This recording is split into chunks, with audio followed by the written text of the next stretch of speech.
A good morning to the pool fans from wherever you're watching. We are back live in the first EUROTOUR of the 2026 here in Luxembourg, which is coincidentally also the first in Luxembourg. A beautiful venue, I've been told. And the match we will be following today is none other than Michael Sagar representing Netherlands and Alexa Pecelje from Slovakia. I need to double check that for a second, by the way.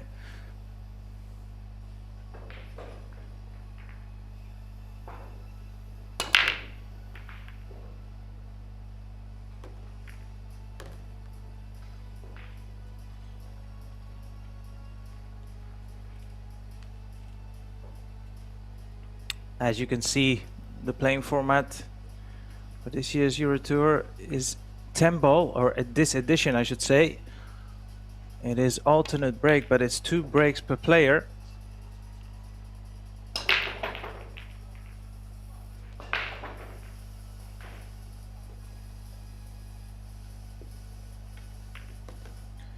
Michael Sagar is a little bit of an unknown quantity, although I do recall him going deep in one of the, well, what you could consider one of the major tournaments here in the Netherlands.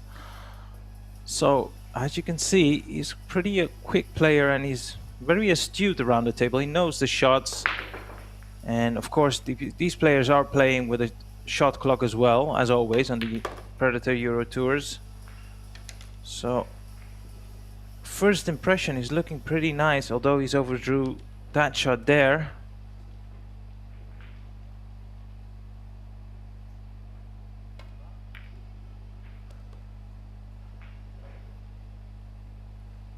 Seems to have retrieved the situation here.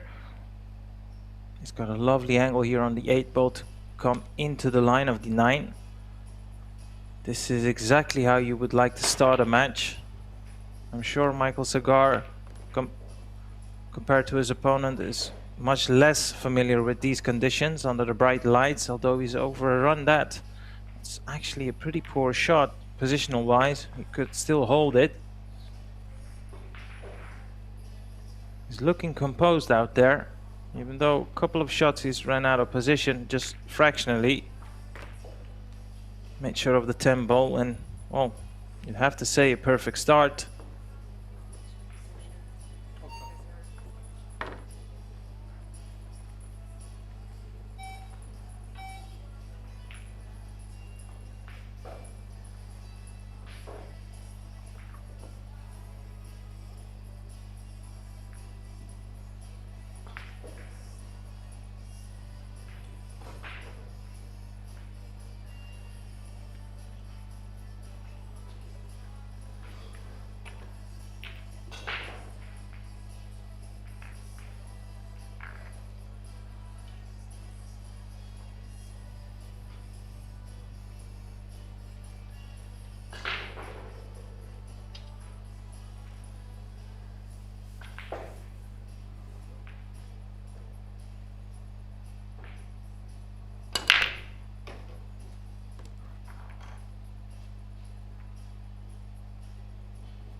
Second time offering here by Michael.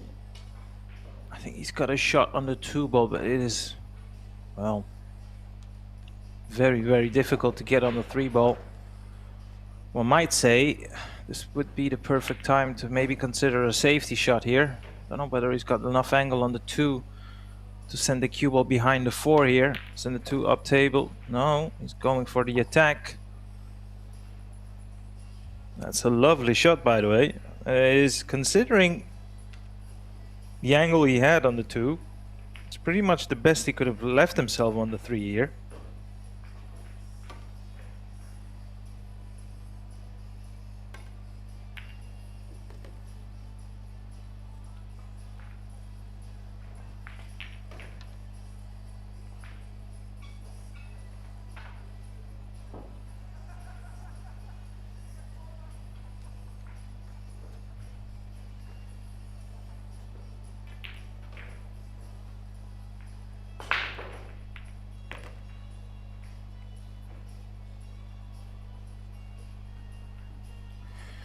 This came to play, Michael.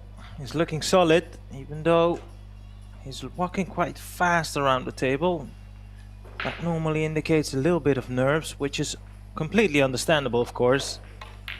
It is always a big occasion when you play these very advanced Euro Tours.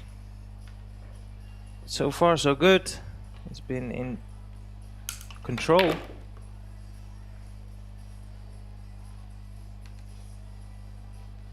And this is exactly the start he would have wanted. Alexa, just over 2 months ago, in the European Championships, reached the semi-finals in the 10-ball division. It was quite an advanced shot there played by Michael. Tried to develop, well, not tried, he actually developed the 9-ball. As you can see here, it's pretty tight, but he could have easily hooked himself on the 8-ball. Of course, you could have said it's a very doable jump shot, but you know, he's played it to perfection once again. This is still okay. He's got the wrong angle on the 9, but when you have a shot as close to the pocket as the 9-ball is here, it's good to have an angle, whichever way.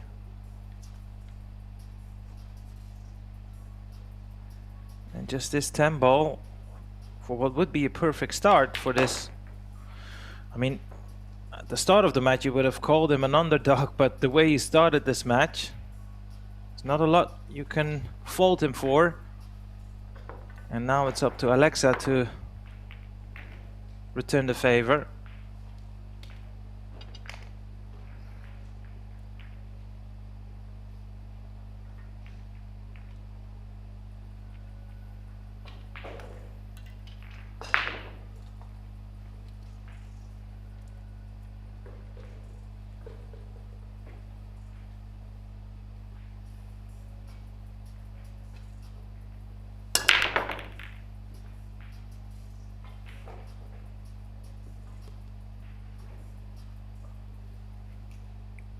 And what an outcome that is for the Serbian. Although getting to the 3-ball might prove to be a hassle here. Obviously that 5-ball is sitting nicely there in the vicinity of the middle pocket, so he could either leave himself a straight shot on the 3, which would be challenging from this angle, or he can consider a carom. Maybe run his cue ball into the 9-ball, maybe even the 4 would do.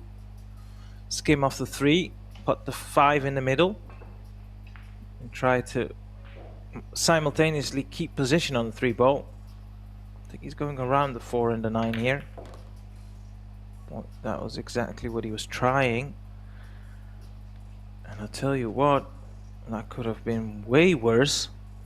Now I'm not so sure whether the bank shot is on for the 3-ball. It seems like it is. Well, I thought for a second he pointed to the bank. From here, making the carom, it becomes increasingly more difficult. One might say it's actually not the right shot to play. Now he's playing safe. You can clearly see he's addressing the 3 from the left side here. And that cue ball is nice. What a good shot that is. I say, maybe he's just left a little sniff of the 3 here. Was an awesome line.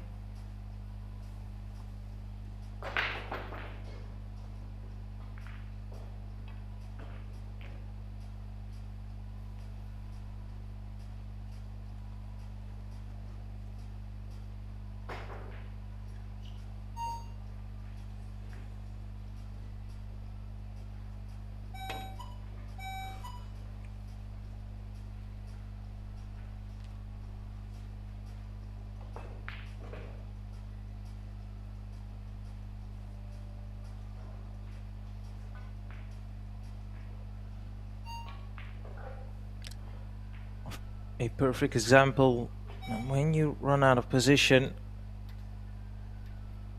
and your attacking options are limited.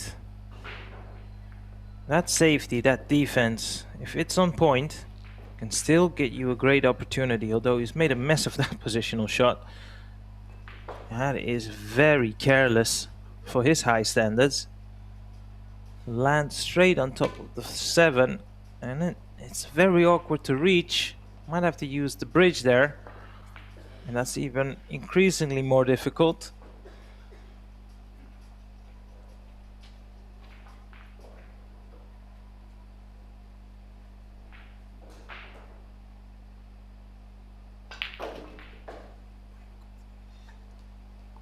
Yeah, I think this is the way forward. Trying to reach from that part of the table is near impossible, although nope, doesn't fancy it. He's called a bank, so he's trying to play safe, or at least safety in mind.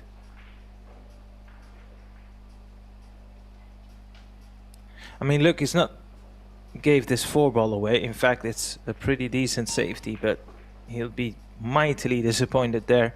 That was a great chance after back of that safety shot, and yet from ball in hand, he's only managed to pot 1 ball.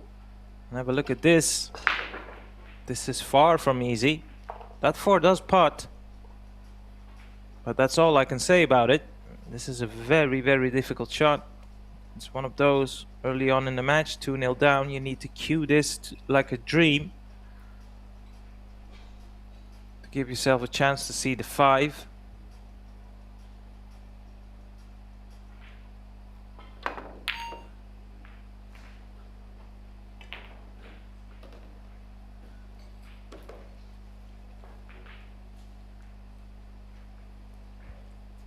As most of you pool fans by now should know, with 10 ball it's always call shot, so flukes are not allowed, or at least they don't count. From this position, Michael can easily attack this 5 ball into the top right from this camera angle.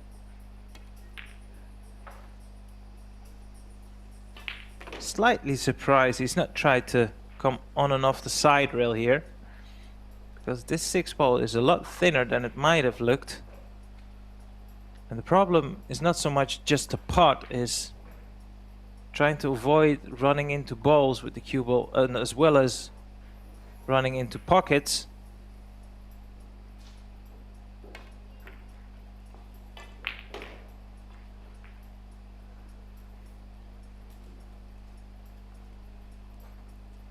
Yeah, I must say that shot selection there from Michael was a bit strange to me. Taking the 5 on that weight would always send your cue ball towards the side rail, and that was the only spot of the table where that 6 ball would have become very tough.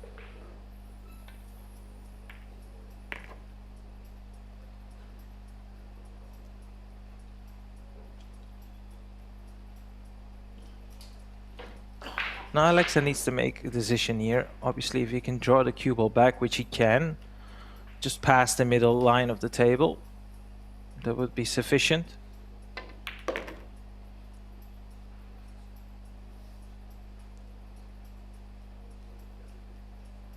Same goes here for the 9 ball.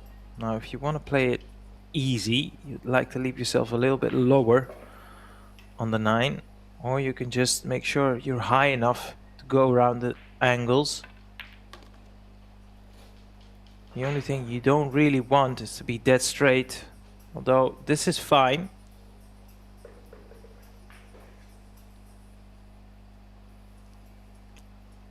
Draw it on and off the side rail, just past his bridging hand here.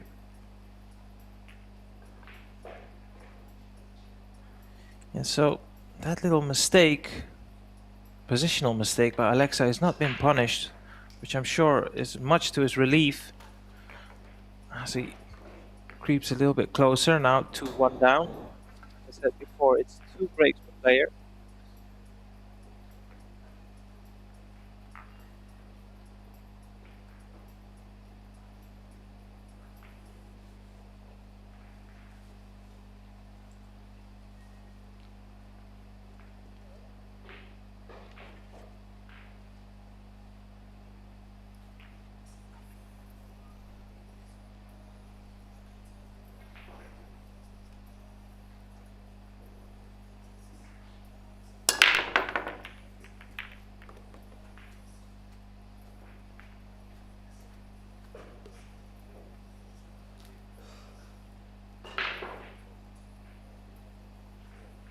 balls on break. Back. Snap. Very nice indeed. Just speeds up the ball breaking process. Back and forward. The triangle here to work with comes on and off the side rail in between the gap of the 8 and the 2 for the 2 top right. First things first though, let's make sure of the caught here. Good shot.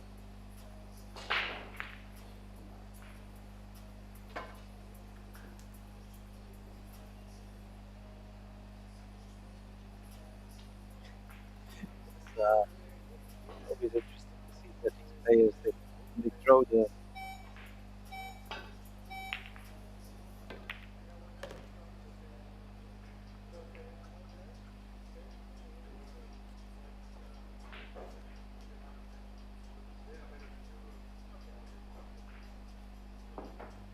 becomes a hindrance for them. You always, or at least I always wonder to myself, why don't you put it back on place where it belongs? Anyway, it's just like a small formality.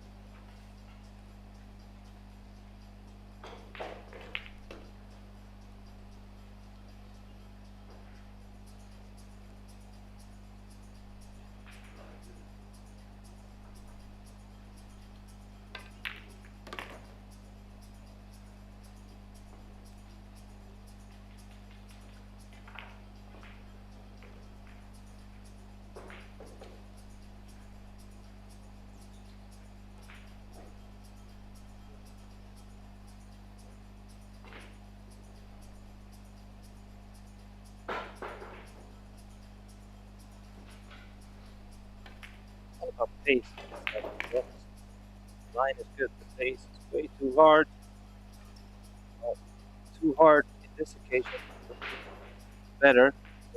For a second there, it looked like he was going to hook himself. Tied it behind the 7, at least. He's got to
out. Next, see the thinnest margins of the 6 ball. Would normally cut this.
And that's very unfortunate for Michael.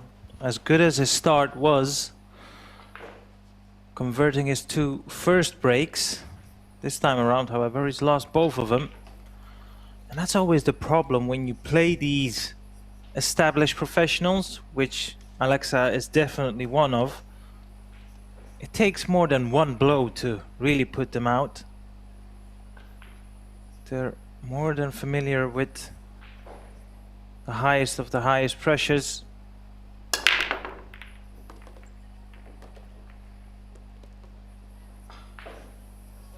However, this could be a chance for Michael.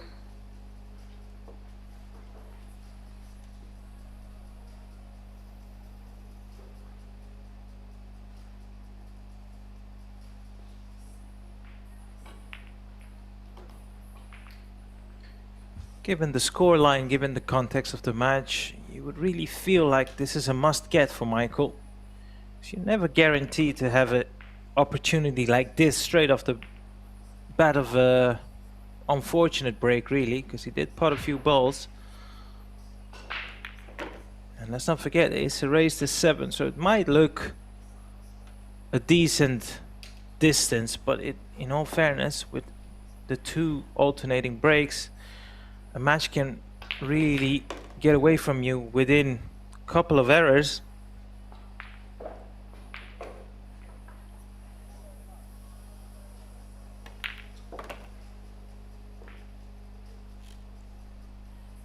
Now it doesn't really want to flirt with the 10 ball here. Just a little bit angle. This is not ideal. Play that really nice though. He's a good cueist, Michael. You can clearly see from his setup. He's pretty confident with his mechanics and his fundamentals. Got a pretty square stance, which does make you wonder whether he has a background in snooker or probably British pool.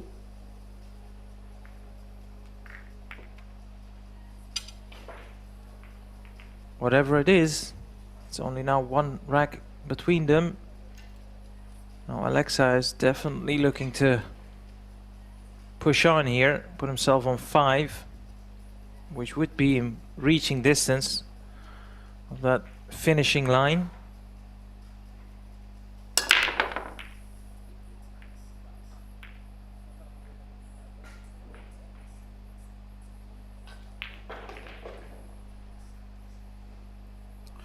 Managed to create a bit more pop on the break. Did control the cue ball pretty decent, but unfortunately that means nothing when none of the balls drop.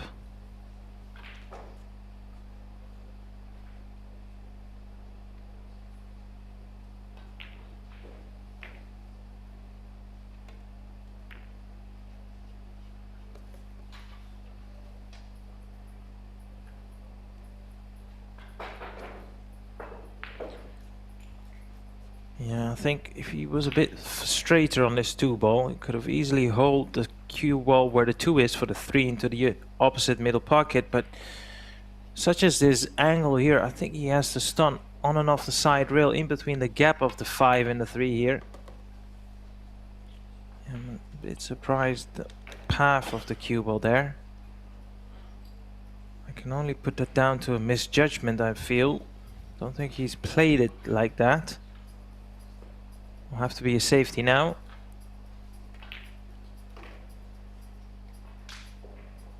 Use that cue ball to run. That's a very good shot. Although coming off 2 rails here from the bottom rail seems pretty easy. Even though there's room around the back of the 3. Well, he's looking to come off the side rail here. That is also an option. It's not per se the hardest shot ever. I suppose Alexa feels like if he can hit the right portion of the 3 here, his odds of getting this safe is a lot higher. I think he hit the 5 there. Yeah, he did. As you could see, Michael immediately stood up because he was aware that he hit the 5 first.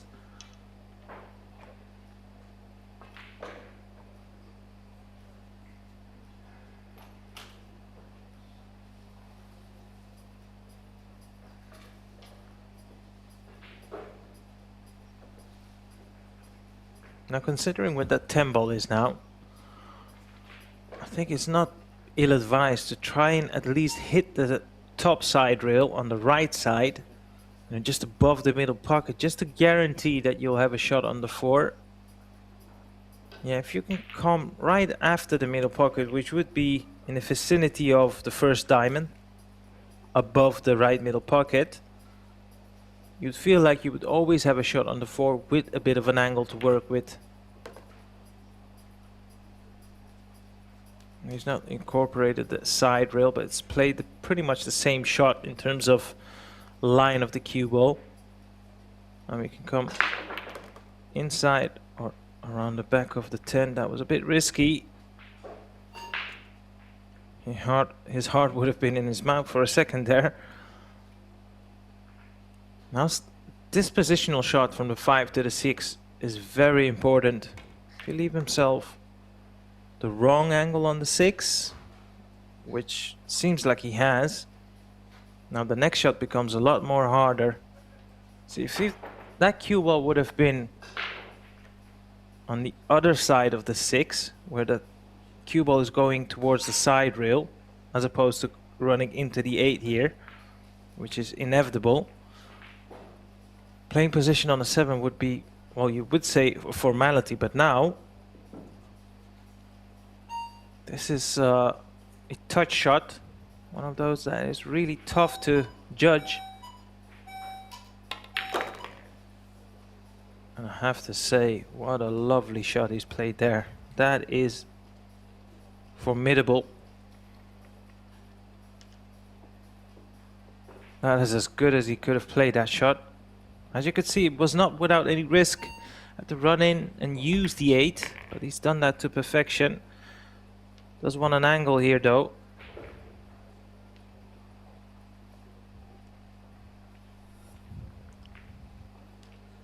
And he has.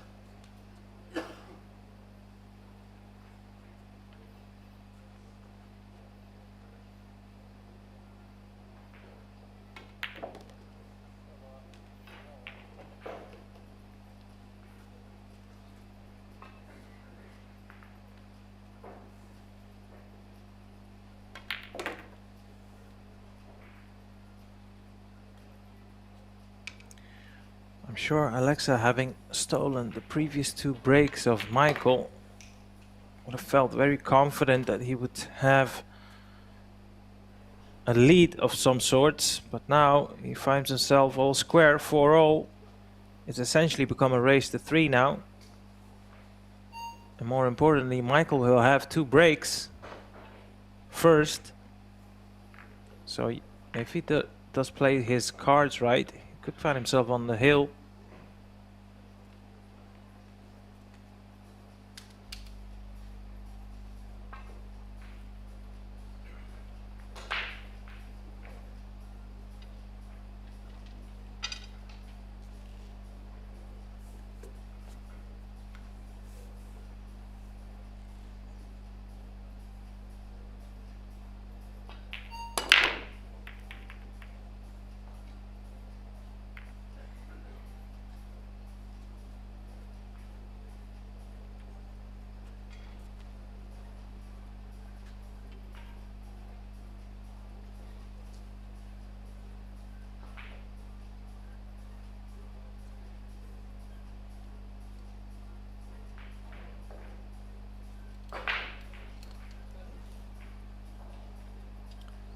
Unfortunately, no balls down for Michael, and it seems like he's left a gap here between the 3 and the 5.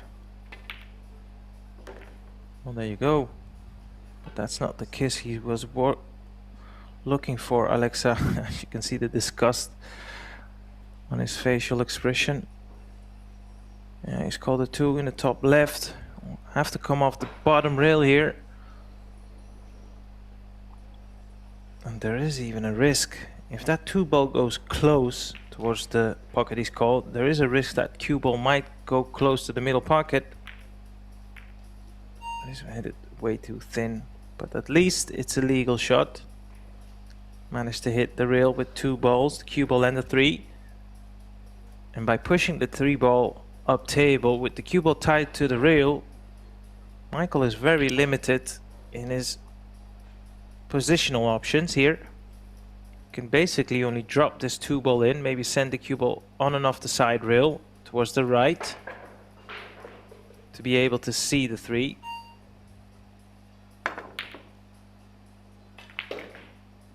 No, he's played the safety there, and that little flick on the 8-ball. Send the cue ball, well, not the cue ball, the 2. I was about to say safe. It is safe, of course, but not hooked. As you can see, there's a clear gap between the 6 and the 9. I wonder if you play the dump shot here from side to side. It's not without risk, of course, over the long distance. These are very difficult to judge. Maybe you can send the 2 up table, try and hide this cue ball behind the 10. No, side to side. I don't think he's left a pot on. What I would say is Michael has the advantage here. If he can just find that hook, which likely going to be behind the 4 and the 8 with the cue ball, can put his opponent in some trouble.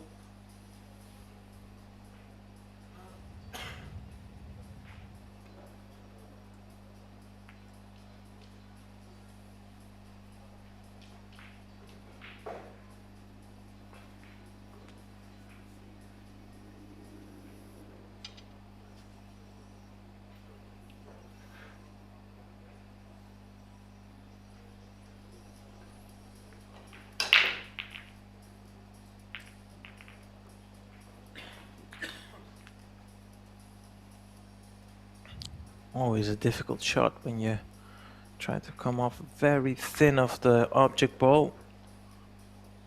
Trying to control the pace of the cue ball simultaneously, that's very difficult. Once that 2 ball, well, I was about to say creep in between the 8 and the 4. It's done that partially, but as you can see, a swerve or a small jump becomes very doable here.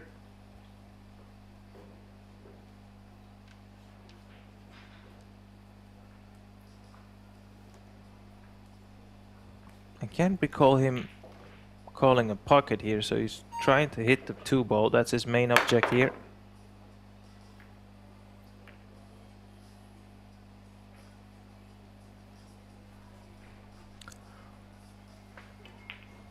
That 6 now being tied up next to the 3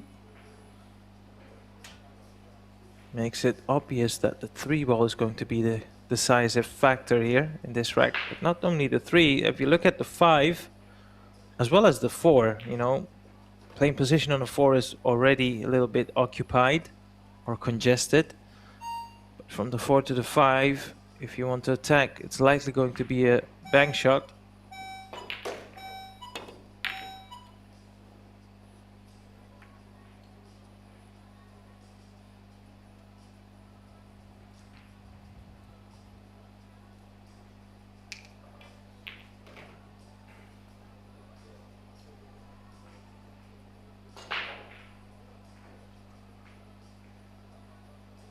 This looks rather thin to me. I was wondering whether he could send the cue ball below the 8 ball, roughly towards the middle diamond,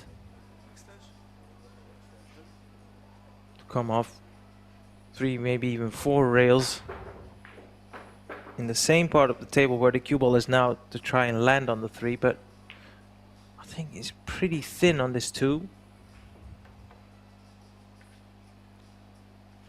And he's called a bank shot. Oh, yeah, so he's playing safe here. Have a look at the cue ball.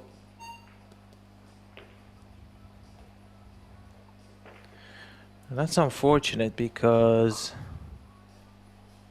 well, I say it doesn't make a huge difference here, really. You call the 2, of course, but by putting the 10, if Michael feels this is too awkward, he can hand it back to him.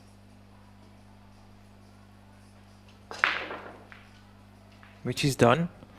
Now I do wonder if that 2-3 is a combination in the top right.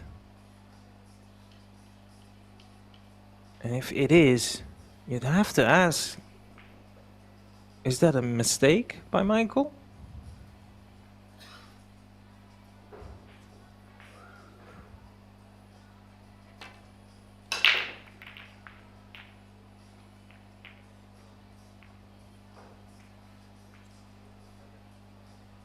Well, at this moment in time, you'd have to say no, but you could clearly see that 3 ball went towards the top right corner pocket direction, so it was a tough call. That's one thing, that's for sure.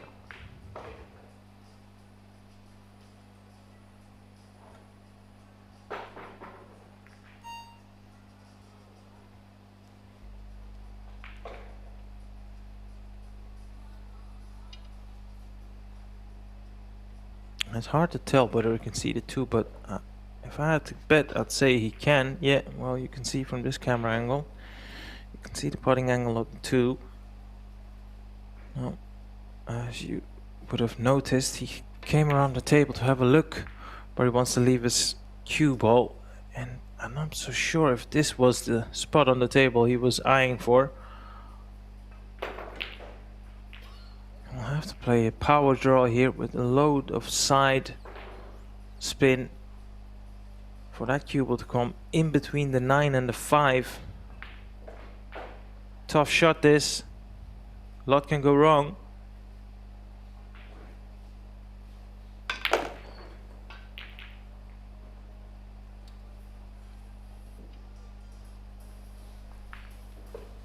All things considered, that's a pretty decent outcome.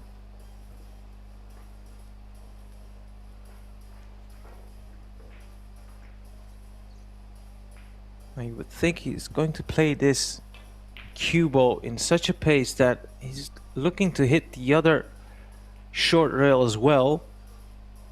But if the cue ball will run into the 9, he's got good odds to still have a putt on the 5.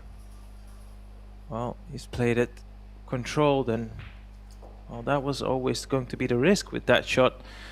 And I have to say that line was looking perfect for a second there, but that's the problem.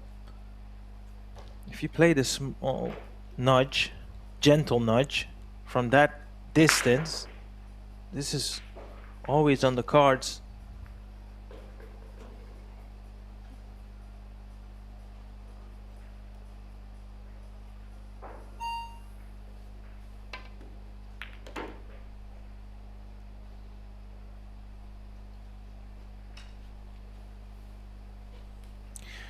A nice gesture there by Michael, tapping his leg. That was a nice recovery. Still not out of the woods just yet. Needs to make sure that he can putt this 6 into the top right, or top bottom right from this camera angle.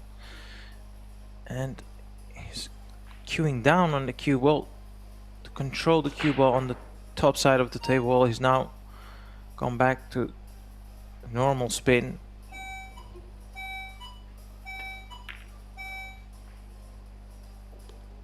Doesn't want to leave himself hampered, but the 8 ball. Yeah, well, I'm not 100% sure he has, you know. He's left himself hampered, and this is very awkward. Judging by this camera angle, he can't see the right side of the cue ball, so he might go in and out. This is a horrible shot, you know.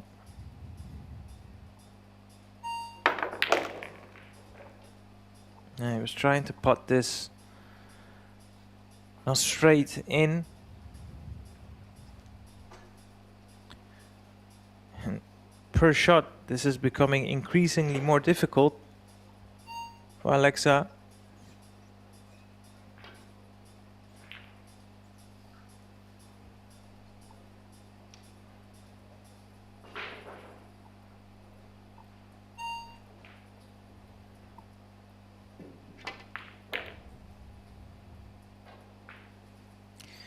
Yeah, in all honesty, in that visit, he was never in control of the cue ball.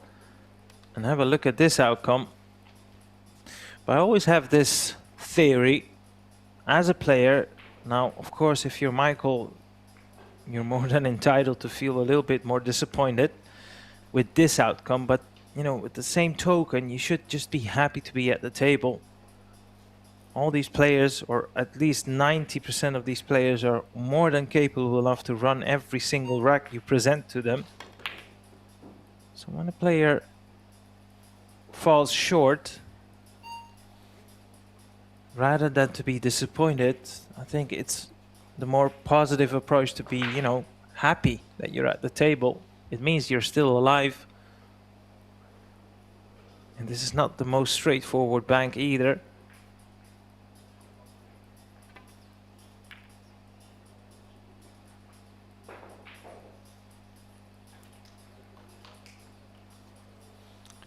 I think he has left an edge of the 8 ball here. Or maybe even more than the edge. See, if Michael can send the 8 ball up and down the table, just past the 10, that would be the most safe way to play this. If you're trying to thin off the 8, you're going to send it towards the left side, and then you need that 9 ball to come into play, and it hasn't. This is definitely potable. It's just a matter of which line he's going to take. He's either playing this natural angle, come around, say, from the bottom side of the middle pocket, or playing with this a lot of right spin.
So the rack does go towards Alexa Pechelier.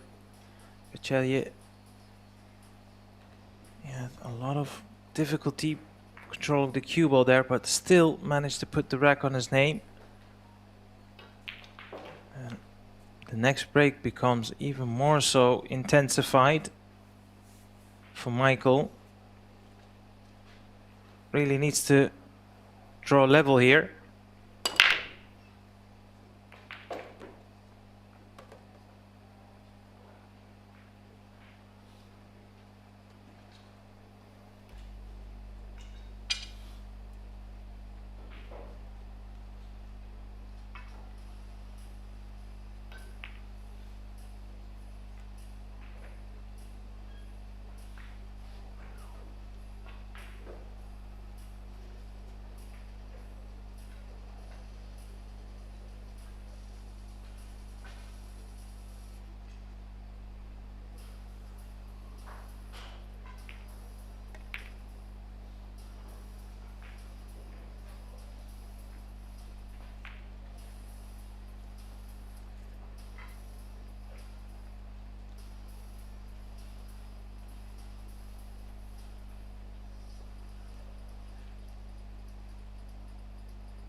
I'm wondering, how is he going to get this safe?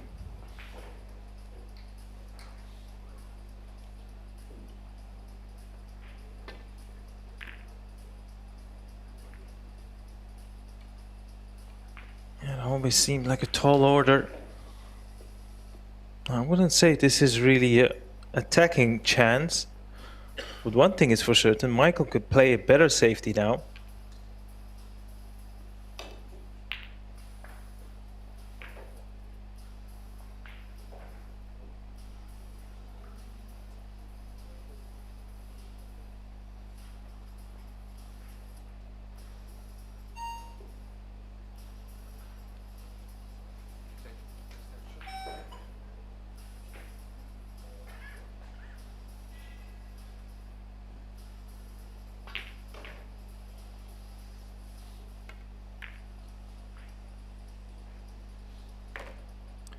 play the cut, you know. What a shot that is. And have a look at the cue ball. I mean, he's played it to a pace where he was going pretty much all in on that shot.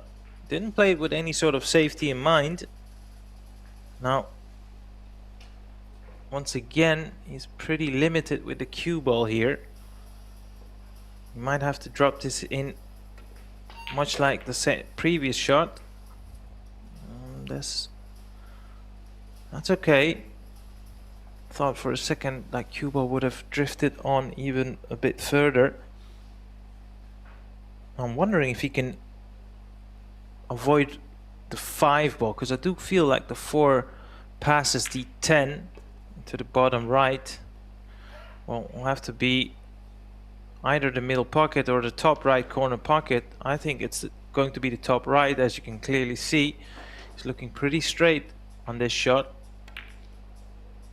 Some of the pots in this rack alone by Michael is just sublime, really.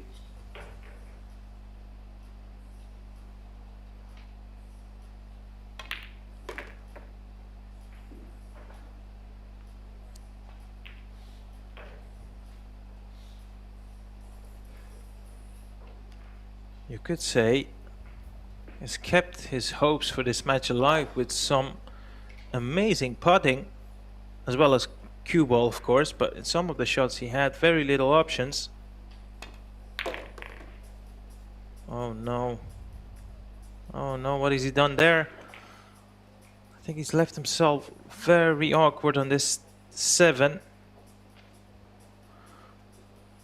This is doable, but it is far from ideal. Well, one thing is for sure, this man knows how to pot a ball.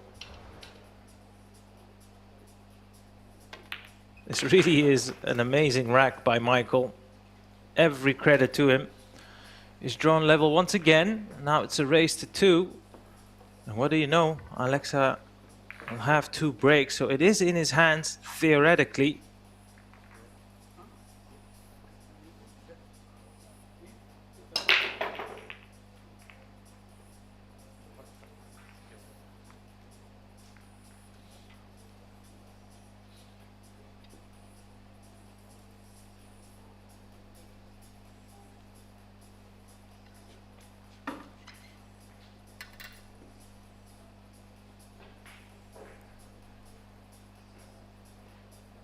Well, here we go. 2 breaks for Alexa.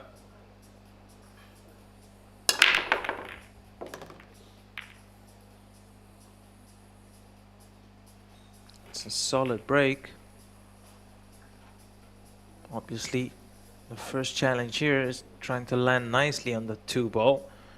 So much so, he might have to just accept the longer distance, send his cue ball into the 10, and try to control the cue ball where the 10 is. He would need a full contact though. Anything but a full contact would make this cue ball hampered by the 10. That would be even worse.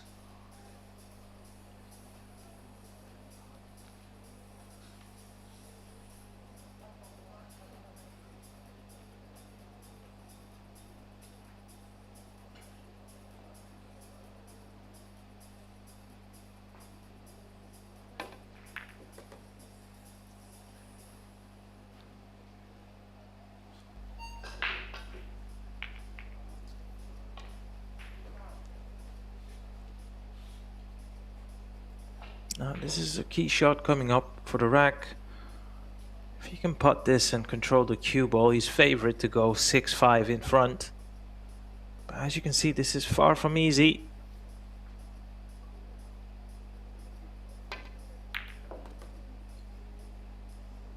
But made it look ridiculously easy. What a great shot that is. Probably the best shot of the match so far. Although I will spare Michael a thought. That previous rack, he's pulled out some amazing putts there. But that was always going to be the scenario. On 5-5, it was Alexa with 2 breaks coming up, and he's got a great chance to put himself on the hill, and he'll have another break if and when he manages to putt these 6 remaining balls. but you wouldn't put it past him.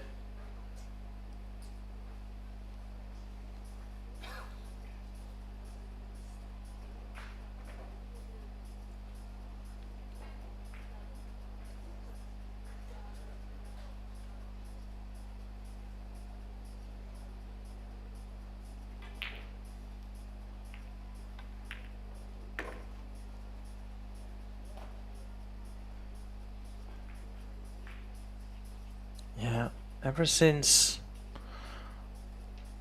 that amazing shot on the 2-ball, he's had full control of the cue ball.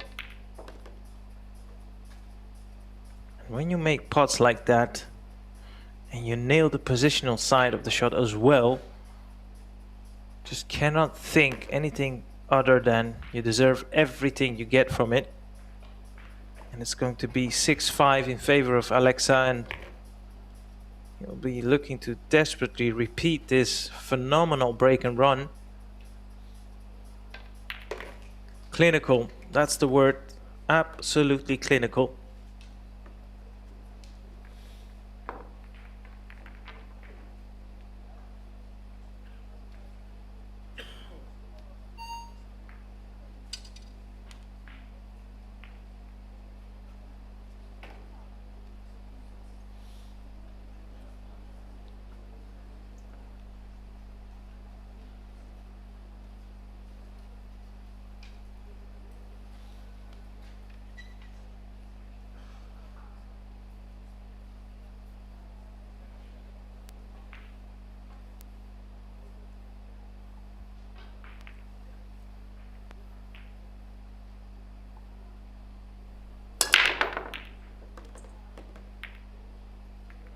Once again, pretty swiftly makes a ball on the break, but this time around he's not got a opening shot.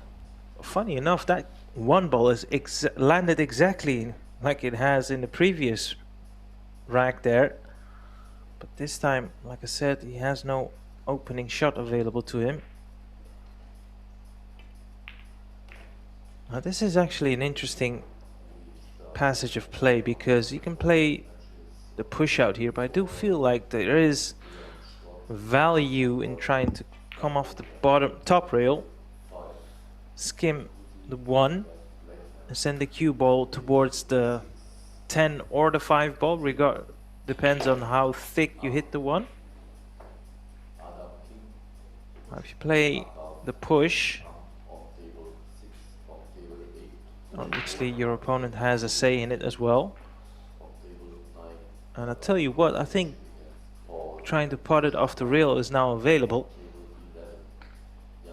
Well, it certainly looks like it. And even if you can't pot the 1, you would still call it. And as long as you hit it thin, the cue ball will come all the way around and send that 1 towards the top rail. As you could see there, you could clearly pot it. Now throughout the match already, Michael has shown us how good he is with his potting. It feels like he needs to fall back on that weapon of his, desperately trying to extend this match. He's played a safety there, but in all honesty, it's not safe.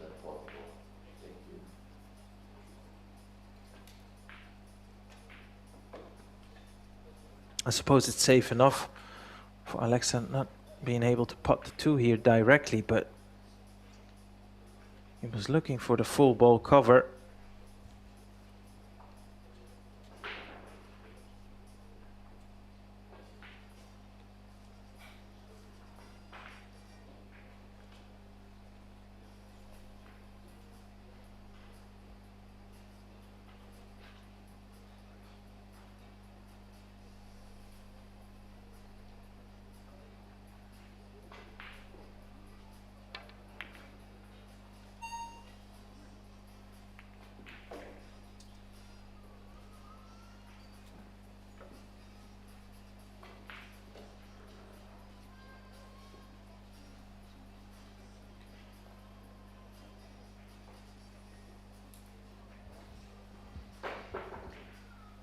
So what is he thinking here? Obviously he's trying to play safe, but which pathway is he eyeing up?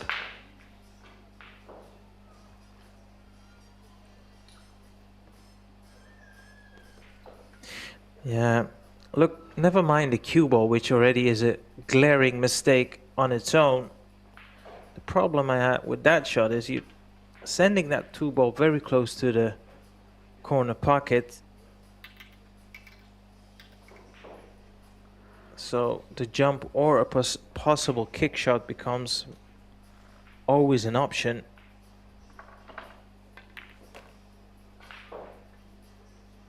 A wise man always told me, when you're playing safe, the object ball is far more superior than your cue ball. And the object ball wasn't particularly safe, and the cue ball, well, as you saw there, dropped in the bottom left corner pocket, and by doing so, this visit is for the match.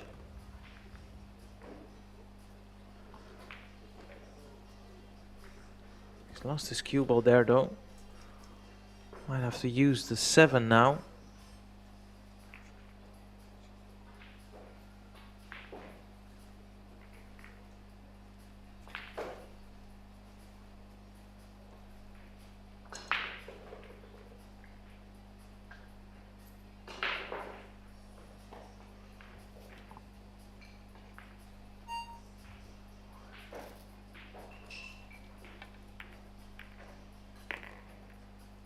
Use the 10 ball, and this is a tough spot for Alexa. When I say tough spot, I mean for attacking. Obviously, if you're going to play safe, you'd be very disappointed not to hook your opponent behind the 8 ball. Yeah, so safety it is, and remarkably for Michael, that scratch on his previous safety attempt has not yet cost him the match. That's all he could have hoped for initially.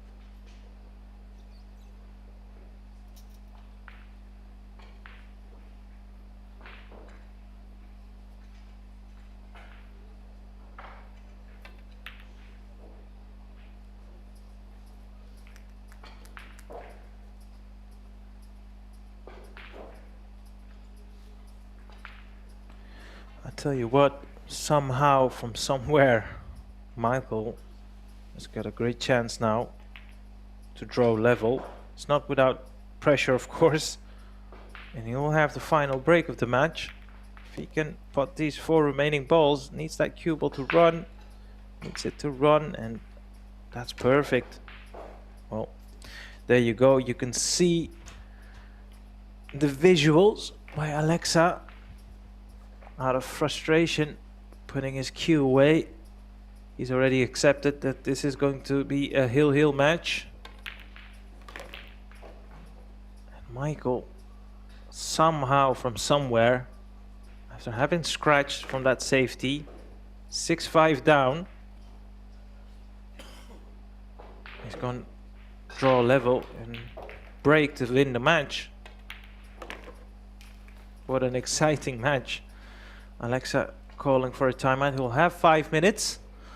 So I'll take 5 minutes myself, and don't go anywhere as we will head to the conclusion of this match. What a match we've had so far.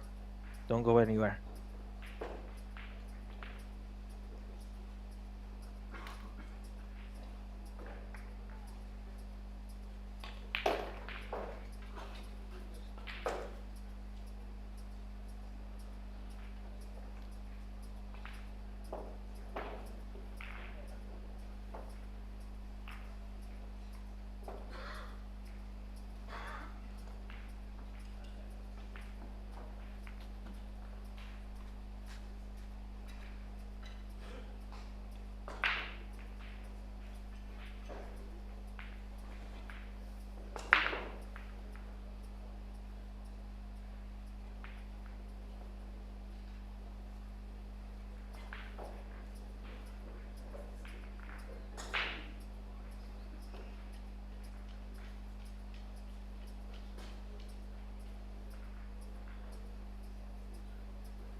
Well, welcome back. This is the final installment of this match. What a thrilling match that was. Michael Sagar, where's that cue ball going? Ooh. Michael Sagar started off the match perfect, converted his first 2 breaks, went 2-0 in front.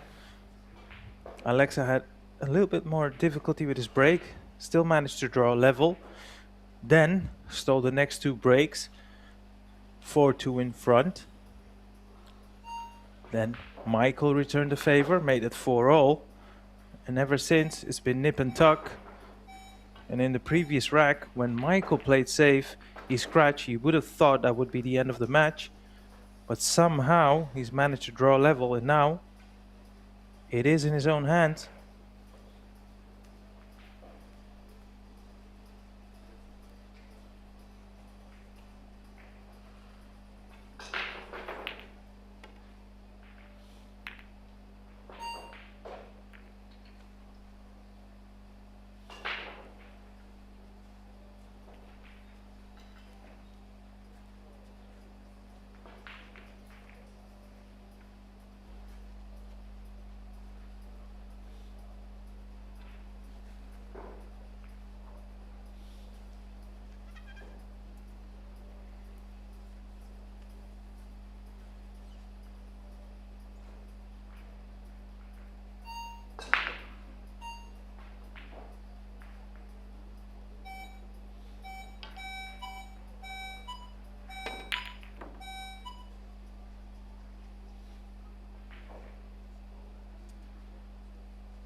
Let's come around to have a look at the putting angle here.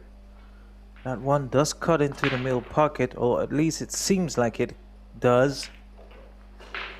I do question, how does he play position on the 2 ball? You might have to use the 3 of the side with the cue ball.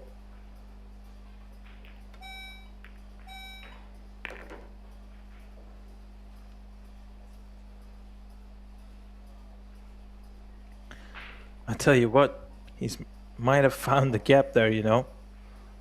That is, well, from the point of view of Alexa, that is brutal.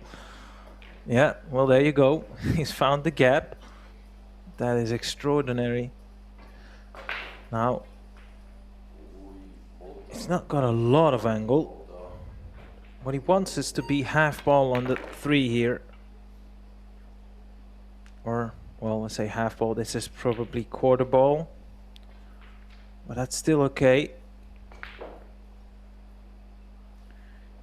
think he'll draw the cue ball here. On and off the side rail.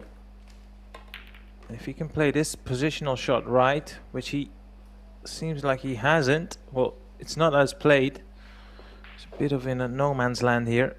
If he can pot the 4 here, which you wouldn't put past him, because of the 2 players that arguably he's come up with the more difficult pots. You can run the rack. You can run the rack for the match, you know. Yeah, well, there you go. Alexa is already put off his glove. He doesn't feel like he'll get back to the table. Absolutely gutted. And if you're, you know, in his corner, you want to be a bit more critical. You would really say, look, when it was 6-5 and your opponent scratched, that was your best chance to finish off the match. Unfortunately, ran out of position. And Michael here, well, not completely happy with the cue ball. It's a bit straighter on the 8 than he would have wanted.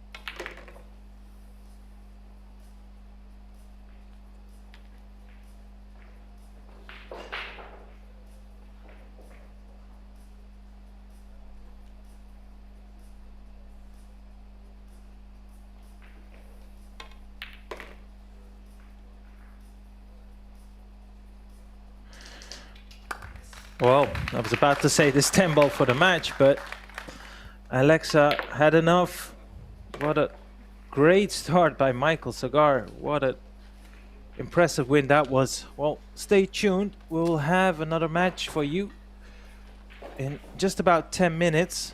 This was thoroughly enjoyable, and I look forward to see you back on our next matches.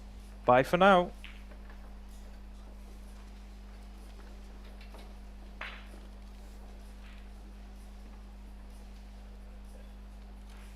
Next match on table 2, Omar Fidalgo against Dennis Blave. Omar Fidalgo, Dennis Blave, table 2.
warm welcome. Excuse me one moment. And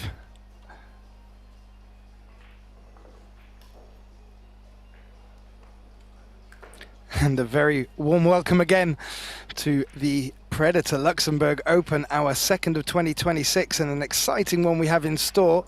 This, the first men's Euro Tour hosted in Luxembourg, and well, it's brought to you from the superb, recently opened GRIDX, a venue that needs to be witnessed to be believed, let me tell you. And you join us for our second of the opening matches here on table 2, a matchup between the Spaniard Omar Fidalgo and the Estonian Dennis Graber. Omar, a regular on the pro circuit, Dennis, a top performer.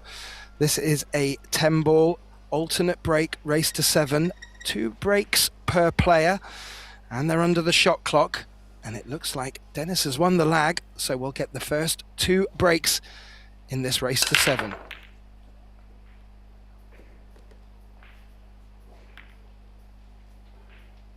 Well, looked like the 7 was going to drop, but the cue ball blocked it. However, has made a ball off the break.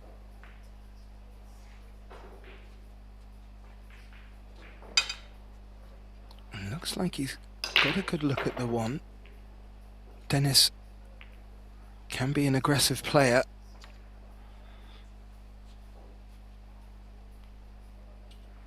He's called the cross bank on the 1.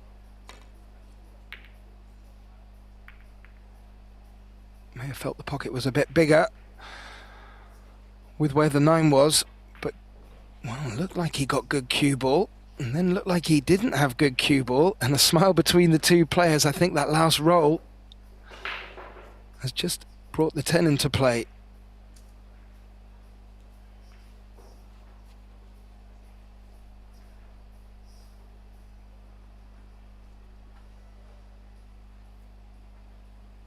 Well, it looked like he was eyeing up the 1 rail escape, playing the cue ball through the gap of the 10-6, loaded with left-hand effect. That's what he's played. Not sure he's got away with that.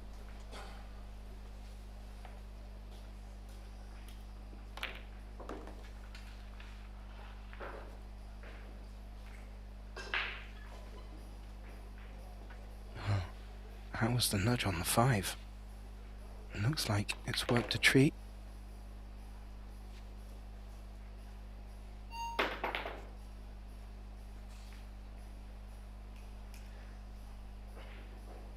Now, he's very flat on the 3.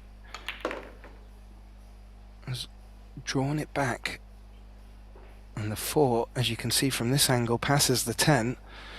And well, in short order, Dennis has massaged himself into a very nice position here in this opening rack. Many would have him down as the favourite. The current stats would also suggest that.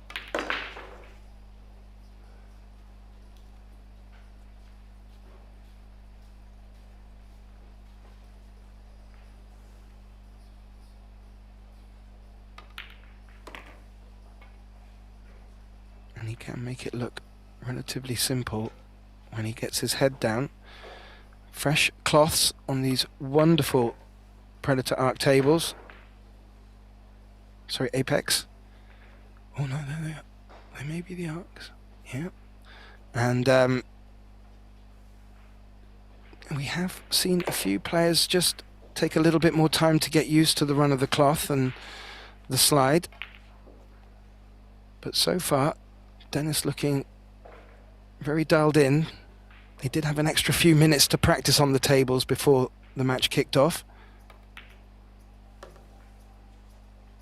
And that will see Dennis Graber take the opening rack with his break, and he will get the second break here as well. And while we're on the subject of that, it can be quite daunting and has proven to provide some interesting score lines with this player getting 2 breaks per set, or rather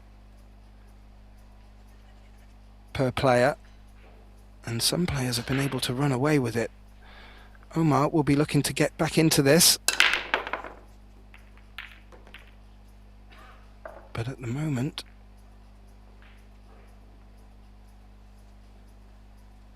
Dennis making balls off the break, this time not with a good look at the one.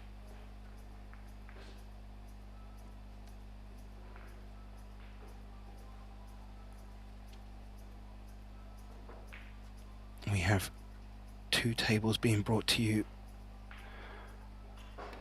with live commentating on Pro Billiard TV. Over on our other table, a matchup between Sam Wetzel and Mika van Berkel. That's over on table 1.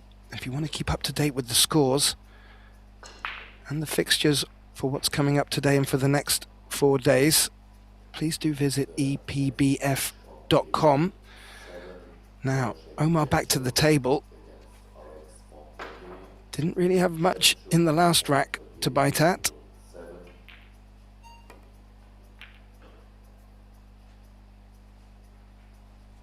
Oh, nearly made the one there. It's hung in the jaws. And that cue ball, I believe, has leaked over to find the window.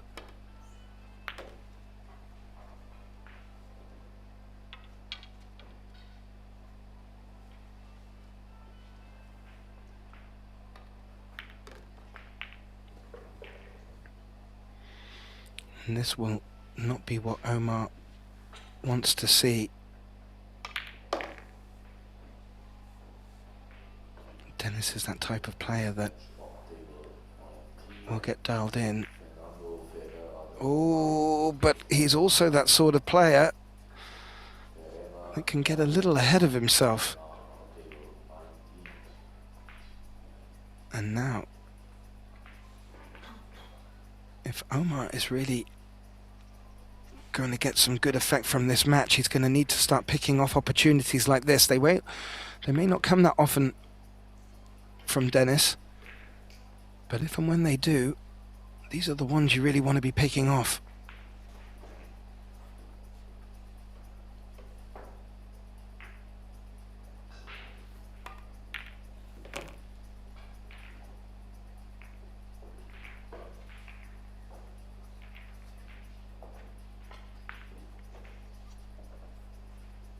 Yeah, he's made that to leave shape on the 7. And this will be very important for Fidalgo to get one on the board, get one against Dennis's break. But for me, more importantly,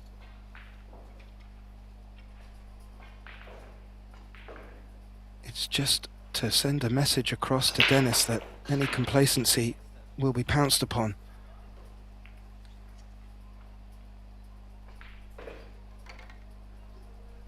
Just taking his time quite rightly.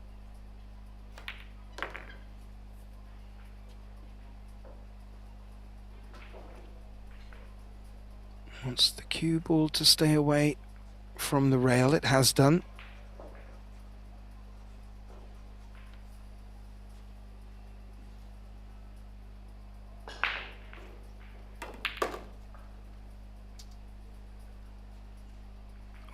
Cue ball has just deadened up on him a bit, and that's left him on the 50-yard line for this 10.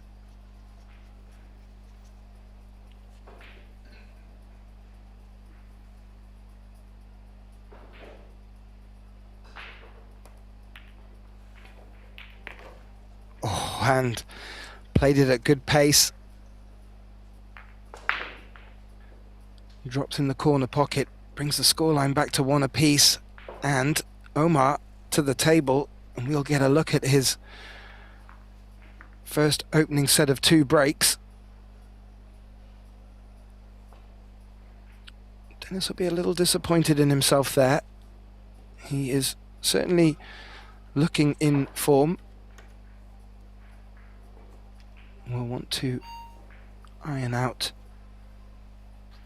any complacency that may come in when he starts to just get into that rhythm. Now, let's see how Omar is breaking for his opener. He's made the 3 into the side pocket, but not the nicest of looks on this one ball. And there is a thin cut on if he wanted to go aggressive. However, there look to be better opportunities for safety. He's called it in the right side pocket.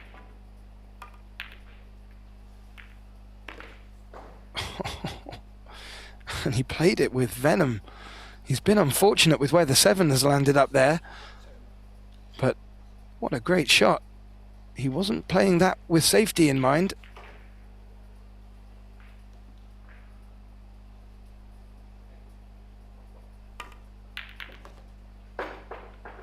Oh, he's made the combination as well. That 2 ball has not travelled over far enough.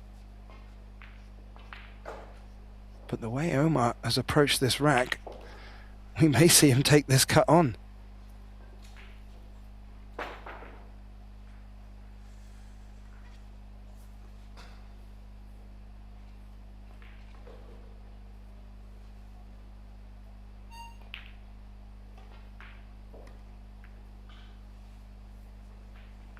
Elected against the aggressive play and has made a delightful safety there, playing thin off of it and running up towards the 6 ball. I feel the only shot here is long rail, maybe pick up the 2nd cushion and call the blue 2 in the bottom left corner. I think he's done that. Oh, and he wasn't far away from it. The cue ball is tracking up nicely into trouble.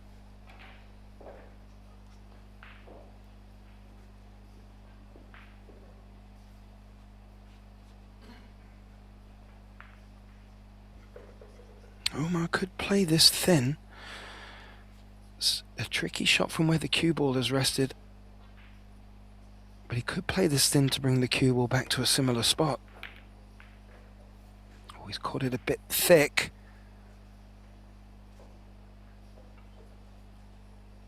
And well, that meant the cue ball didn't run into a safe position, but the 2 is now hampered by the 4.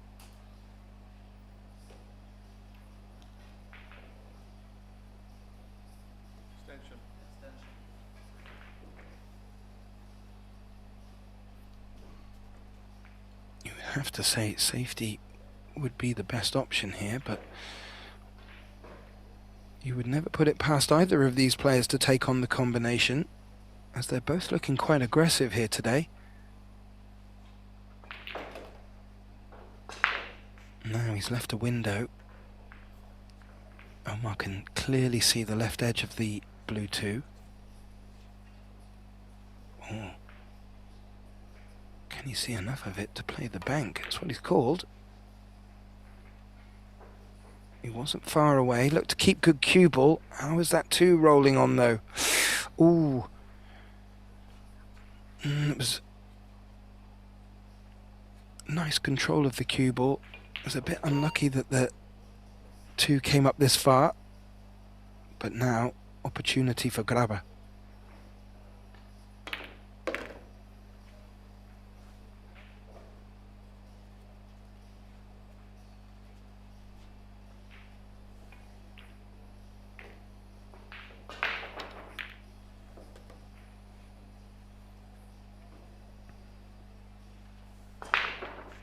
Left an angle to bring the cue ball around.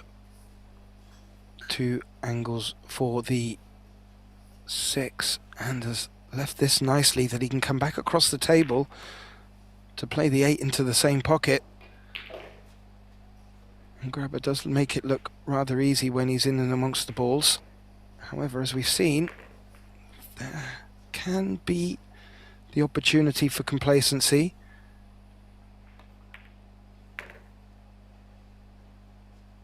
But not so far in this 3rd rack.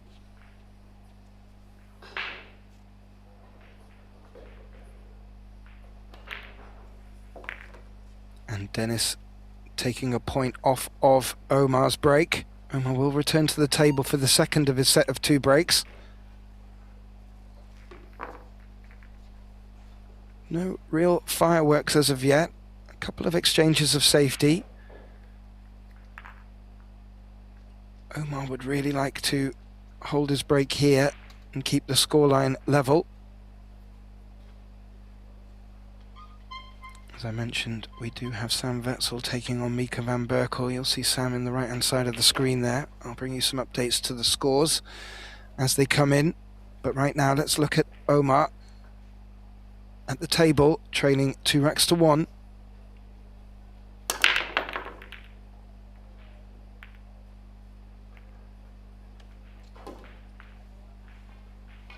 This time, not making a ball. And leaving a relatively simple look at the 1 for Dennis. He doesn't really mixes his words. He's straight down. Keeps our cameraman busy by the looks of it.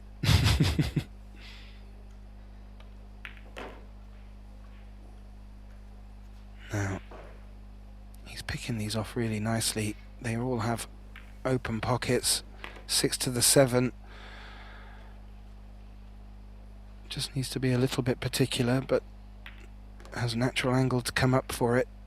But as we saw in the second rack, when he starts to speed up, it does increase the chance of a miscalculation or a mistake.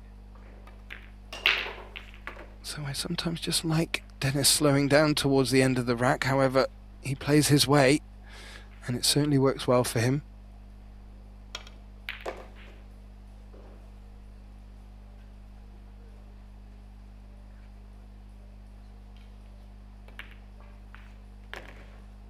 And as I mentioned, picking them off very nicely and pouncing on a dry break from Omar, and jumps into a 3-1 lead, and that could prove to be very useful, as now the Estonian is back to the table for his second round of 2 breaks.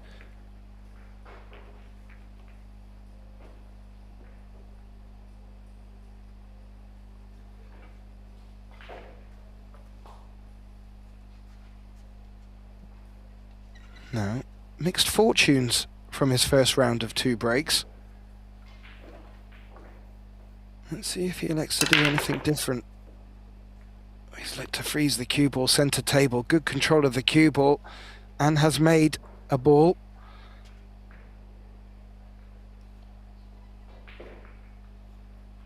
Yeah, made the 8. And, more importantly, shape on the 1.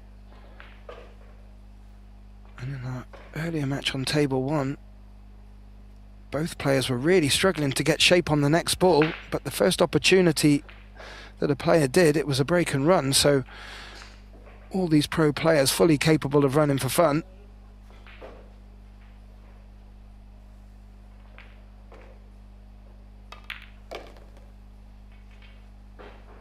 It's really been about the way the balls have set off the break.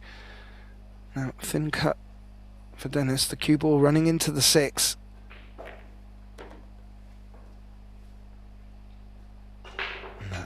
Takes a lot of the energy out the cue ball, which holds him for the 4. Has both side and corner pocket available. Centre pocket was the call. How's the cue ball behaved though? Ooh, it's tracked down. Left a little gap. That might work, you know. He might be able to take this on. Where the cue ball will end up, I'm not sure.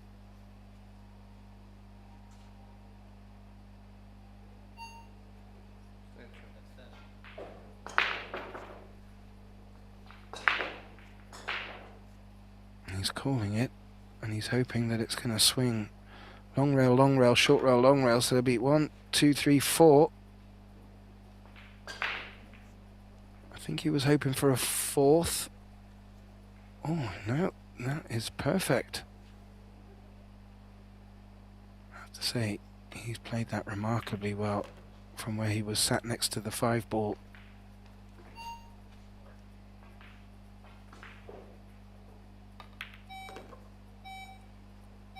And you have to say, early signs in this match is that Dennis is looking to run away with it here.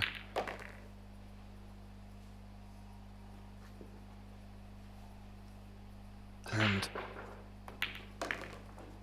with finding the break and a break and run, he extends his lead to 4-1, and signs are looking good for the Estonian.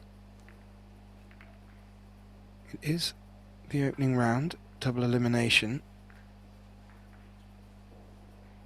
So Omar, or rather the loser of this match, will get another bite of the cherry, but still, always good to get your opening round under your belt. So Dennis Graba, race to 7, leading 4 racks to 1.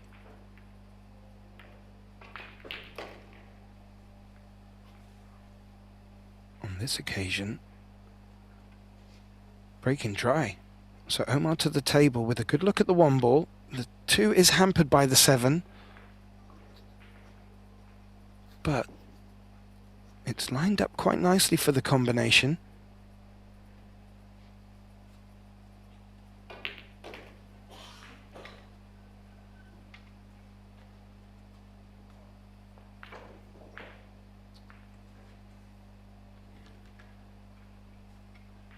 Yeah, he's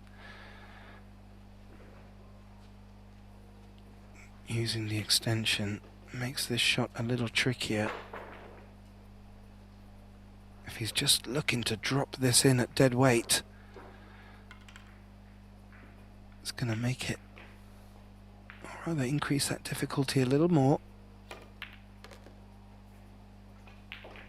So he didn't, was able to bring it round 2 rails, and now the combination on the 3-7 doesn't want the, the 2-7 doesn't want the 2 to misbehave though. Oh, and I think that's why he played it in that fashion, to stop the 2 from leaking, and it's just asked a bit too much of the pocket.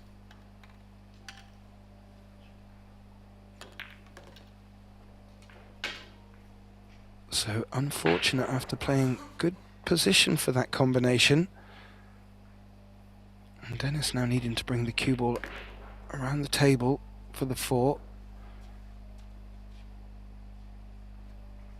Played it nicely. It can be quite intimidating for any opponent watching a player take very little time between the shots.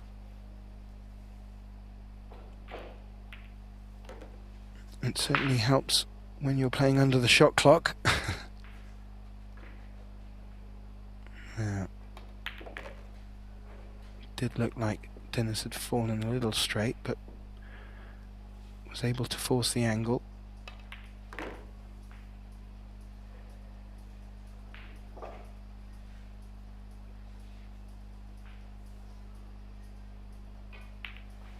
And elected to play up and down the table for the 9 in the side pocket.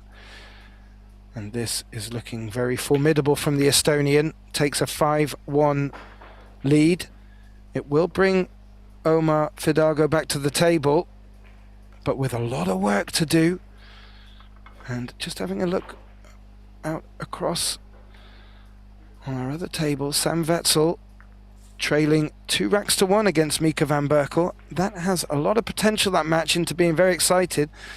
Mika van Berkel, one of the strong youth players coming through, and now starting to make great tracks on the pro scene.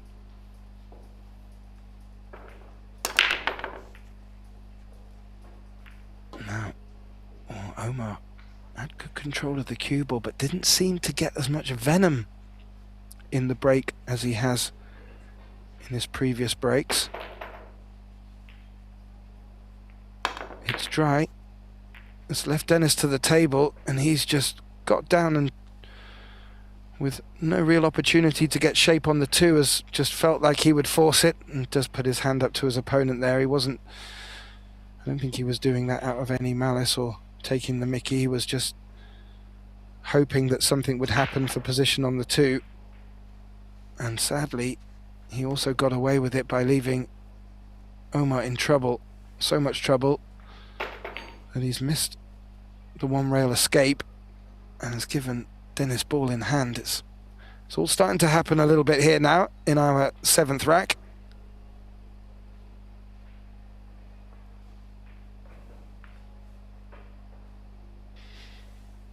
He's just having a look at how he could have opened up that 2-10 cluster. He cannot. But what he can do is find the trickiest spot to leave Omar in, because if he were to foul now, that would put him on 2, and the 3 foul rule, I believe, is in effect.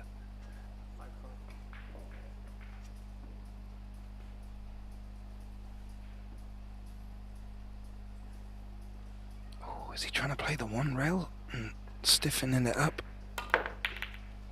Oh, he did, and he did it very well. The 1 ball's tracking towards the side pocket, but it's not going to make it. But that takes away the threat of 3 fouls. And it still leaves Dennis with the problem of where the 2-10 cluster is. Oh. Well, he wasn't far away from developing it, but he's caught the knuckle of the side pocket. Can see an edge.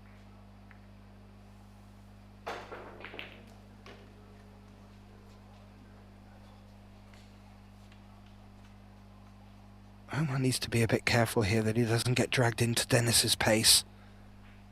It's very easy to start to fall into your opponent's rhythm.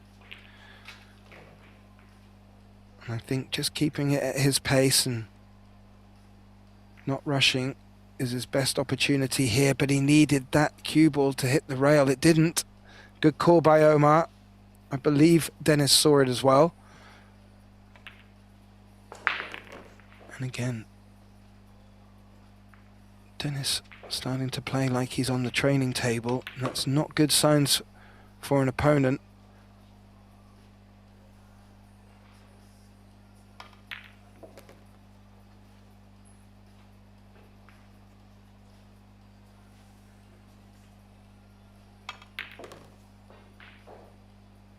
And Dennis looking to get to the hill in what has been less than 30 minutes play so far. Wouldn't mind seeing the stats on his average shot time. But I still feel he needs to be careful that it doesn't encourage any unnecessary mistakes. Landed a little straight on the 8 there. He landed a little straight on the 8 there and tried to force a little something for the cue ball to come through for the 9, and well, I was alluding to it. These are the chances that Omar needs to take advantage of.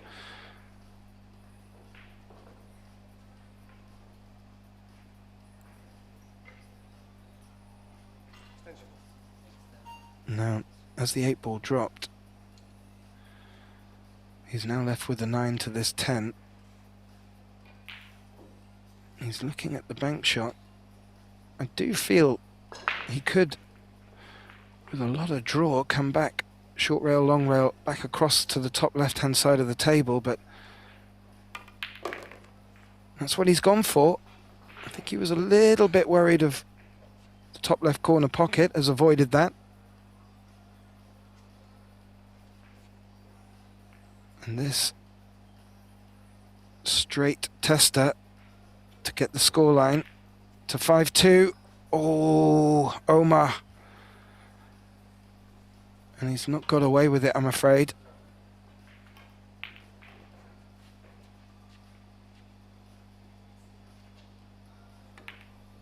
It wasn't the easiest of tens he left himself, but he needed to convert that into a point on the board, as now Dennis Graber, with a 6-1 lead, finds himself on the hill. Okay, it's Omar's second of his 2 breaks, but you feel the match is starting to slip away from the Spaniard somewhat.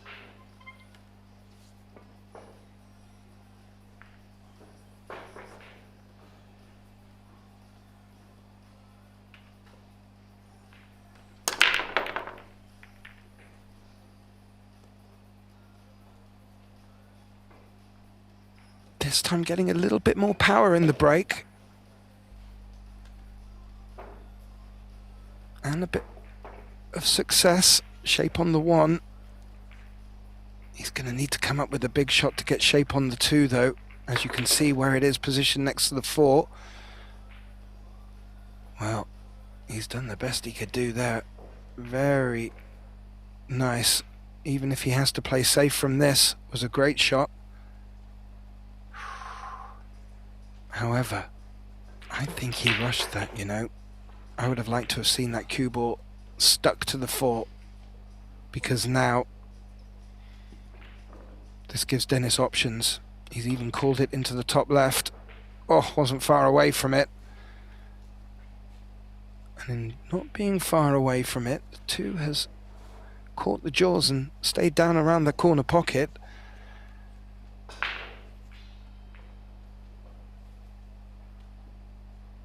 Good shape to get back down for the 3.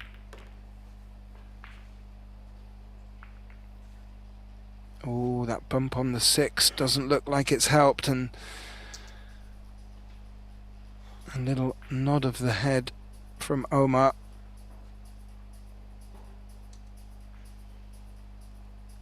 As you can see from the overhead, and I love this view, you can see the edge of the 3. I don't know where he feels he is in the match. He may even elect to call the 8. I don't know if that's what he was looking at, sliding off the 3.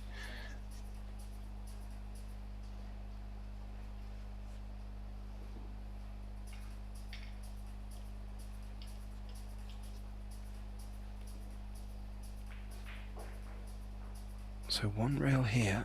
Would like the cue ball to track, I was going to say towards the 6. It has done. And that could be a very nice result.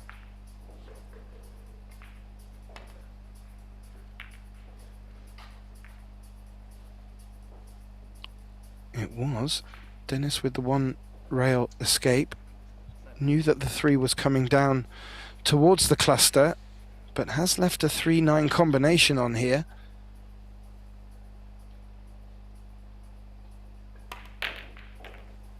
Omar felt it was worth taking on. He didn't make it.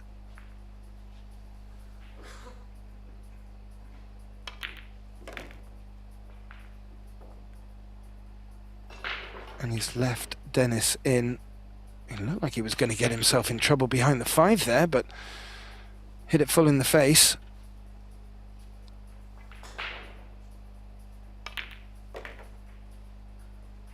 Well, you have to say, if this is Dennis's match-winning visit, it has been a most wonderful performance. A couple of errors, but that's it. He has been formidable and not really given his opponent from Spain, Omar Fidalgo, a look in. And for our viewers just looking to set their alarm clocks, we will be back in 2 hours and 20 minutes for the next round of matches, 4 o'clock local time, as Dennis Grabber has made short work of this match against Omar Fidalgo. He has won 7-1. And if you want to continue the action, please do switch over to table 1. Sam Wetzel taking on Mika van Berkel. I won't give you the scoreline. I'll let you go and find out for yourselves. And if you want to keep updated with all the scores and fixtures, please do visit EPBF.com.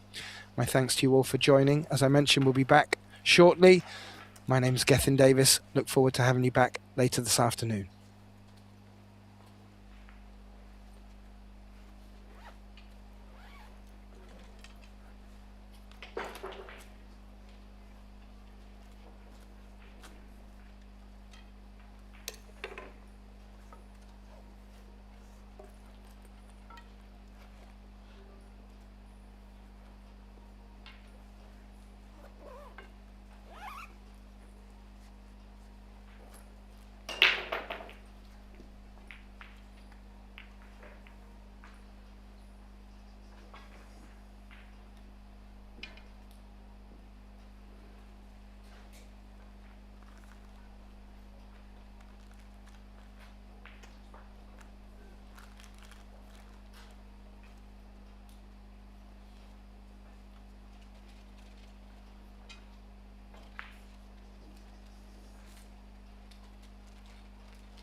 GRIDX